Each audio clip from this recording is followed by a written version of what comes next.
Hey there, folks. Welcome back to another episode of our podcast, Deliverability Dialogues. Today, we're taking a deep dive into a really persistent, frustrating challenge. Salesforce emails consistently landing in the spam folder. And this isn't just, a small annoyance. It's actually a pretty significant issue. Huge impact. We're talking critical marketing campaigns, just not reaching people. Yeah, completely missing potential clients. Or even essential transactional emails, Yeah. right? Like Shopify order confirmations, things people need to see. Absolutely, they get lost. And all that time, effort, money, just, vanishes. So our mission today is to cut through some of that noise and give you some vital strategies. You're absolutely right. It's incredibly frustrating. And look, while we can't offer a magic bullet. Yeah. If only. Spam filters are always changing, always evolving. But there are definitely specific, powerful ways to drastically decrease your chances of landing in spam. And our main focus today will be Salesforce's email relay functionality. For many, it's a real game changer. Okay, let's unpack this then. We hear about email relay a lot as a potential fix. But what's really going on there? How does it actually tackle these deliverability problems? What is it, fundamentally? Well, what's fascinating here is that email relay isn't just another checkbox feature. It's more about fundamentally reclaiming your sender identity. See, a lot of organizations, maybe without realizing it, kind of compromise their brand's trust. Emails look like they're from their domain, but really they're sent directly from Salesforce's shared IPs. Ah, I see. So email relay is this valuable feature that automatically routes emails sent from Salesforce through your organization's own mail service. Through your service. Exactly. So every email truly starts its journey from your trusted servers, makes that trust clear to recipients, plus it applies your existing content filters, scans for unapproved content, Right. and crucially, it helps prevent email spoofing. You know, when someone tries to fake your email address. Nasty stuff. Email relay makes it much harder for them to pretend they're you because the mail is coming via your authenticated setup. That is powerful. Okay, so setting this up, here's where it seems to get a bit nuanced. You mentioned there are two different ways to approach securing it with compliance settings. That's right. Depends on your needs. Let's start with maybe a common scenario. What are the key deliverability settings we need to look at first? Okay. So for many, let's call them basic relay setups, you want to prevent issues with the envelope from address and the return path.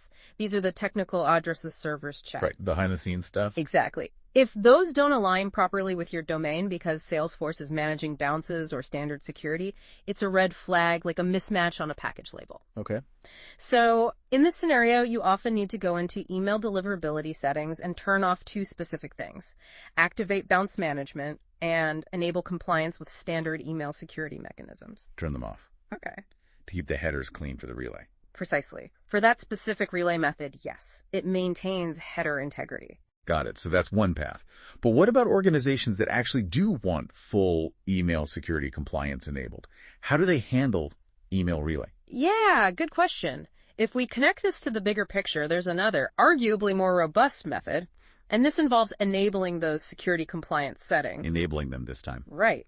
You get there through setup, then administer, email administration, and finally deliverability. Pretty standard path. Okay. And here you'll want to specifically check two boxes. First, enable compliance with standard email security mechanisms. This makes your email address visually appear to be delivered by your company domain. Consistency. Makes sense. And the second is enable sender ID compliance. This one's crucial. It authenticates your Salesforce email as coming from an authorized IP address. Basically, it lets the recipient's spam filter do a quick DNS lookup, a public record check to verify your domain and the sending IP matchup. That's a huge green light. Like a digital passport check. Kind of, yeah. And also, ensure your org ID, that unique identifier for your Salesforce instance, is present in the email header. That confirms the proper routing through Salesforce first. That distinction between turning off versus turning on compliance, depending on the goal, is super helpful. Yeah. Okay, beyond these core settings inside Salesforce, what about broader best practices, other strategies to really lock down email relay? Absolutely. Good point. There are definitely other layers. First, Make sure you whitelist your email relay, but only with the specific IP addresses you intend to relay mail for. And Salesforce has quite a few, right? They do. Currently 52 IP addresses they might send from, so you need that list. And crucially, configure your relay to only accept mail that is sent using your mail domain. Don't become an open relay. Yeah, lock it down. Then enforce TLS transport layer security. Encrypt that communication. You've got options there. Require it, or require and verify the certificate's hostname for extra security.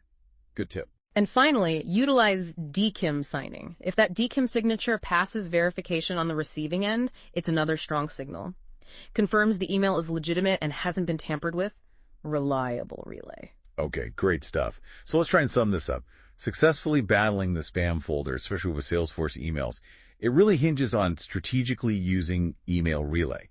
Meticulously configuring those deliverability settings, knowing whether to enable or disable compliance based on your specific needs. Yes, understanding that choice is key. And then layering on those robust security best practices like IP whitelisting, TLS, and DKIM. It really sounds like being proactive and owning your sender reputation is the core message. Exactly. And this raises an important question, really. How do we continually monitor and adapt our Salesforce email strategies? Because spam filter tech is always evolving, how do we ensure our critical communications consistently land in the primary inbox, not just today, but tomorrow too? That's it. Thanks for tuning in. Until next time, happy inbox allying.